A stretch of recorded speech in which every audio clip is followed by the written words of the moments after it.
কলমি শাক এখানে বেছে তারপরে কেটে ধুয়ে নিয়েছি। গ্যাসের মধ্যে কড়াই বসিয়ে দিয়েছি। এবারে সর্ষের তেল দিয়ে দিলাম। সর্ষের তেলই করছি, ভালো টেস্ট হবে। তেলটা গরম হয়ে গেছে, দুটো শুকনো লঙ্কা দিয়ে দিলাম। রসুন থেতো করে নিয়েছি, দিয়ে দিলাম। রসুনটা হালকা ভাজা হয়ে গেলে এবারে পেঁয়াজ করা পেঁয়াজ দিয়ে দিলাম।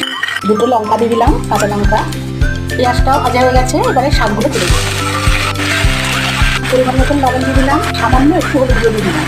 নেড়ে এবারে দুটো গোটা কাঁচা লঙ্কা দিলাম, দিয়ে গ্যাসটা কমিয়ে এবারে ঢাকা দিয়ে রাখলাম। 3-4 মিনিট পরে ঢাকাটা খুলে দিলাম।